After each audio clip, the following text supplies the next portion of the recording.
Hello friend, in this section we will learn how to persist a model. After training a scikit-learn model, it is desirable to have a way to persist the model for future use without having to retrain it again.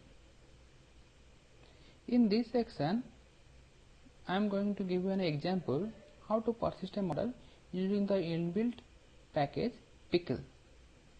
It is possible to save a model in scikit-learn by using Python's inbuilt persistent model, namely Pickle. So here in this first 3 cells of code, actually we are training a model here.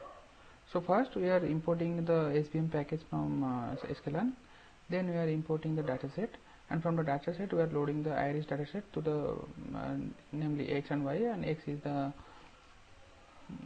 feature and y is the target value. So again we are going to split this dataset to some part of training and some part to testing. So we are importing the train test split from the scikit-learn model selection, and then we are splitting the dataset into 0.67 and 0.33 ratio. That means the training size is 0.67, then 67%, and test size is 33%. Then we are creating a model, or we are creating an object of this svm.sbc, the support vector classifier, and it is an object out of it is known as model. And then in this third cell we are fitting, that means fitting means we are training a model by using the dataset xtrain and ytrain.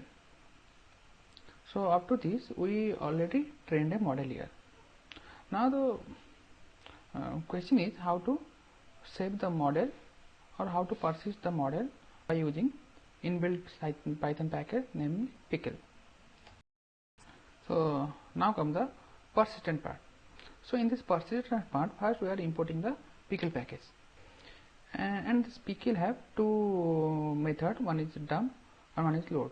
Dump is used to load the dump is used to make the model serialize or make the model to a string, and load is load the string as a scikit-learn model.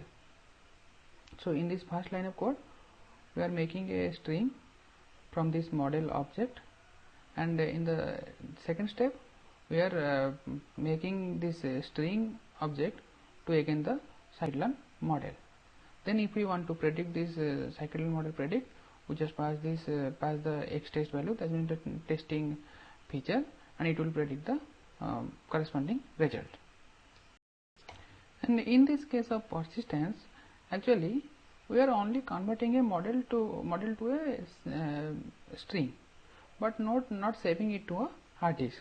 There is another method of persisting the model which will save our model to a hard disk file, and that is joblib.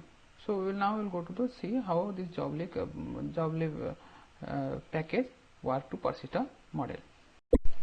Here in this case we are importing the dump and load from the joblib package, and when we are dumping a model by using this joblib, it actually create a file in our hard disk, and here we want to create the joblib file as this name, that means file name .joblib. So if this line of code is executed, then this will create a file named as file name .joblib in our hard disk. Though we have already executed this file, so we can see in our corresponding directory here this file is already created. So even if we close this session, but the file that in the model will save with the name for a future use.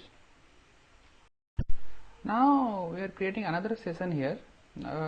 In this session we are not importing any model, we just import the dataset, and then we split the dataset as in the previous example, and from joblib we only import the load function here. So when we load the joblib file as an argument in a load function, then it will create a scikit-learn model, and by using this model we can predict the x test value here. So as shown here, it will predict the value as in the previous case of